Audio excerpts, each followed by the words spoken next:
ನಮಸ್ಕಾರ ಎಲ್ಲರಿಗೂ.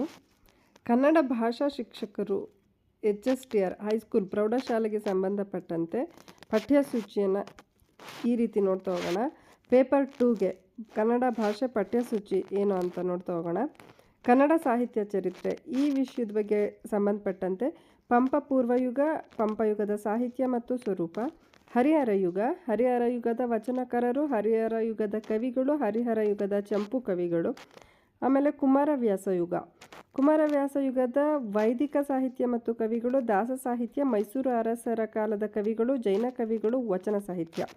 ಇನ್ನು ಆಧುನಿಕ ಯುಗ, ಇದರಲ್ಲಿ ಆರಂಭಕಾಲ, ನವೋದಯ, ಪ್ರಗತಿಶೀಲ, ನವ್ಯ, ದಲಿತ ಮತ್ತು ಬಂಡಾಯ ಸ್ತ್ರೀವಾದಿ ಸಾಹಿತ್ಯ, ಕಾದಂಬರಿ, ಸಣ್ಣ ಕಥೆ, ವಿಮರ್ಶೆ, ನಾಟಕ, ಆಧುನಿಕ ಕಾವ್ಯ.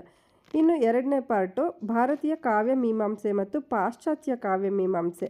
ಭರತನ ನಾಟ್ಯಶಾಸ್ತ್ರ, ಅಲಂಕಾರ, ರೀತಿ ಪ್ರಸ್ಥಾನಗಳು, ಧ್ವನಿ ಪ್ರಸ್ಥಾನ, ಧ್ವನಿ ಅಂತರ್ಭಾವವಾದಿಗಳು, ಕವಿ ಕಾವ್ಯ ಸಹೃದಯ, ಕಾವ್ಯ ಲಕ್ಷಣಗಳು, ಕವಿತೆಯ ಆಕರ ಪರಿಕರಗಳು, ಕಾವ್ಯ ಪ್ರಯೋಜನ, ರಸ, ಧ್ವನಿ ವಿಚಾರ, ಧ್ವನಿ ಪ್ರಭೇದಗಳು, ವ್ಯಂಜಕ ಸಾಮಗ್ರಿ, ಗುಣೀಭೂತ ವ್ಯಂಗ್ಯ, ವ್ಯಂಜನ ವಿಚಾರ, ಭಾವ, ವಿಭಾವ, ಅನುಭಾವ, ರಸಾನುಭಾವ, ರಸ ಪ್ರಭೇದಗಳು, ಶಾಂತರಸ, ಔಚಿತ್ಯ. ಪಾಶ್ಚಾತ್ಯ ಕಾವ್ಯಮೀಮಾಂಸೆಯ ಪರಿಕಲ್ಪನೆಗಳು. ಇವಿಷ್ಟು ಭಾರತೀಯ ಕಾವ್ಯಮೀಮಾಂಸೆ ಮತ್ತು ಪಾಶ್ಚಾತ್ಯ ಕಾವ್ಯಮೀಮಾಂಸೆ. ಇನ್ನು ಮೂರನೇ ಭಾಗ ಹೊಸಗನ್ನಡ ಮತ್ತು ಹಳಗನ್ನಡ ವ್ಯಾಕರಣ. ಇದರಲ್ಲಿ ಅಕ್ಷರ ಪ್ರಕರಣ, ಸಂಧಿ ಪ್ರಕರಣ, ಸ್ವರಸಂಧಿ, ಅನ್ಯದೇಶ ಪ್ರಕರಣ, ಸಮಸಂಸ್ಕೃತ, ತತ್ಸಮ, ತದ್ಭವ, ಪ್ರಾಕೃತ. ನಾಮಪದ ಪ್ರಕರಣದಲ್ಲಿ ನಾಮಪದ, ಲಿಂಗ, ವಚನ, ಆಗಮಗಳು. ಕ್ರಿಯಾಪದ ಪ್ರಕರಣದಲ್ಲಿ ಕ್ರಿಯಾರೂಪಗಳು, ಅಪೂರ್ಣ ಕ್ರಿಯಾರೂಪಗಳು. ಅವ್ಯಯ ಪ್ರಕರಣದಲ್ಲಿ ಅವ್ಯಯ ವಿಧಗಳು. ಪ್ರಯೋಗ ಪ್ರಕರಣದಲ್ಲಿ ವಿಭಕ್ತಿ ಪಲಟ, ವಚನ ಪಲಟ. ವಿಶೇಷಣದ ಪ್ರಯೋಗ, ಕ್ರಿಯಾಪದ ಪ್ರಯೋಗ, ಅವ್ಯಯ ಪ್ರಯೋಗ, ದ್ವಿರುಕ್ತಿ. ಇನ್ನು ಛಂದಸ್ಸು ಭಾಗದಲ್ಲಿ ನಾವು ಗಣ, ಪ್ರಾಸ, ಯತಿ, ವರ್ಣವೃತ್ತಗಳು, ಸಮವೃತ್ತ, ಅರ್ಧ ಸಮವೃತ್ತ, ಮಾತ್ರಾಗಣ, ಷಟ್ಪದಿ, ಗಂಧ, ರಗಳೆ, ಅಂಶಗಣ, ಲಲಿತ, ಉತ್ಸಾಹ, ಅಕ್ಕರಿಕೆ, ತ್ರಿಪದಿ, ಮದನವತಿ, ಏಳೆ, ಸಾಂಗತ್ಯ. ಅಲಂಕಾರ ಭಾಗಕ್ಕೆ ಬಂದಾಗ ನಮಗೆ ಶಬ್ದಾಲಂಕಾರ, ಅನುಪ್ರಾಸ, ಯಮಕ, ಚಿತ್ರಕವಿತ್ವ.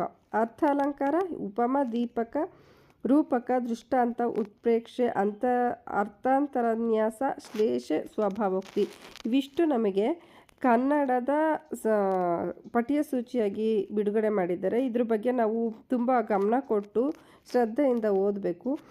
ನಿಮಗೆ ಇವಾಗ ನಾಳೆಯಿಂದ ನಾನು ಸ್ಟಾರ್ಟ್ ಮಾಡ್ತಾಯಿದ್ದೀನಿ ಕನ್ನಡ ಸಾಹಿತ್ಯ ಚರಿತ್ರೆಗೆ ಸಂಬಂಧಪಟ್ಟಂಥ ಕ್ಲಾಸಸ್ಸು, ಅಂದರೆ ಕನ್ನಡ ಸಿಲಬಸ್ಸು, ಈ ಸಂಪೂರ್ಣ ಪಠ್ಯಸೂಚಿಗೆ ಸಂಬಂಧಪಟ್ಟಂಥ ಸಿಲಬಸ್ನ ಸ್ಟಾರ್ಟ್ ಮಾಡ್ತಾಯಿದ್ದೀನಿ. ದಯವಿಟ್ಟು ನಾನು ತುಂಬ ಎಫೆಕ್ಟಿವ್ ಆಗಿ ನಿಮಗೆ ಅರ್ಥ ಆಗೋ ರೀತಿಯಲ್ಲಿ ನಾನು ಹೇಳ್ಕೊಡ್ತಾ ಹೋಗ್ತೀನಿ. ದಯವಿಟ್ಟು ನನ್ನ ಚಾನಲ್ನ ಸಬ್ಸ್ಕ್ರೈಬ್ ಮಾಡಿ, ಫಾಲೋ ಮಾಡಿ. ಪರೀಕ್ಷೆಗೆ ತುಂಬ ಚೆನ್ನಾಗಿ ತಯಾರಿ ನಡೆಸ್ಕೊಳ್ಳಿ. ತುಂಬ ಒಳ್ಳೆಯದಾಗಲಿ. Thank you so much.